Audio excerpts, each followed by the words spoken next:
নমস্কার। এত রাত্রে একটা ভিডিও করলাম। এই যে দোকানগুলো দেখলে, এটা হচ্ছে মালদার খুব বিখ্যাত ফুলবাড়ি কার্তিক পূজার মেলা। এটা অনেক প্রাচীন মেলা এবং এখানকার কার্তিক ঠাকুর যিনি মানে যে দেবতাটা আছে, সে দেবতাটা প্রচুর জাগ্রত এবং এই যে এখনো পূজা হচ্ছে, আওয়াজ পাচ্ছেন? এই পূজায় কিন্তু তাদের বাড়ির লোক ছাড়া কেউ প্রবেশ নিষিদ্ধ, কারণ অনেক ব্যাপার আছে পূজার, অনেক বিখ্যাত পূজা।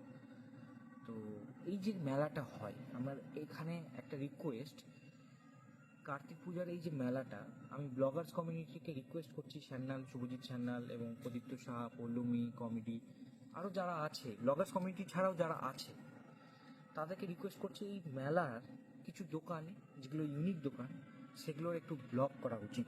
আমার মনে হয় করা উচিত, কারণ অনেক রেস্টুরেন্ট, অনেক ফুডের দোকান, অনেক শপ আমরা তো ব্লগিংয়ে দেখতে পাই, তারা করে, অনেক হেল্পও করে।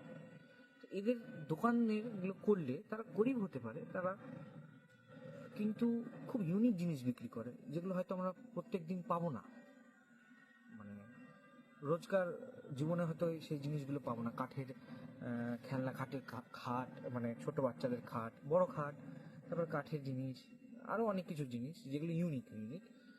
তো এটা অনেক প্রাচীন মেলা। আমি মালদাবাসীকে বলছি, রিকোয়েস্ট করছি, আমার প্রিয় শহর মালদা শহর, জন্মের শহর, যে তারা একটু উৎসাহ করুক, এই দোকানদারদের পাশে একটু দাঁড়াক। তার কারণ তাদের এই মেলার উপরেই গোটা বছরের ইনকামের আয় একটা নির্ভর, এবং একটা বা দুটো হয়তো মেলাতে এরা বসে, তারা খুব একটা ইনকাম নেই তাদের, তো এইটা দিয়ে তাদের সারা জীবনের রোজগার চলবে। তো আমার একটা রিকোয়েস্ট, সবাই মিলে যদি আমরা এখানে পাশে এসে দাঁড়াই, তাহলে আমার এই প্রাচীন শহরে অনেক হেল্প করে। মানে আমি এটা ভাষা বলে বোঝাতে পারবো না, এদেরকে হেল্প করলে ভগবান আমাদেরকে হেল্প করবে। হ্যাঁ, এটা আমি মনে করি। তো ব্লগার্স কমিউনিটিকে রিকোয়েস্ট করছি এবং সবাইকে রিকোয়েস্ট করছি, এই গরিব দুঃখী দোকানদারদের পাশে দাঁড়া, ঠিক আছে?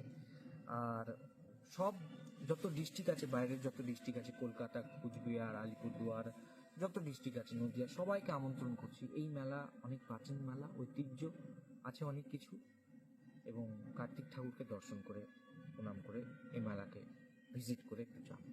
ভালো থাকবেন।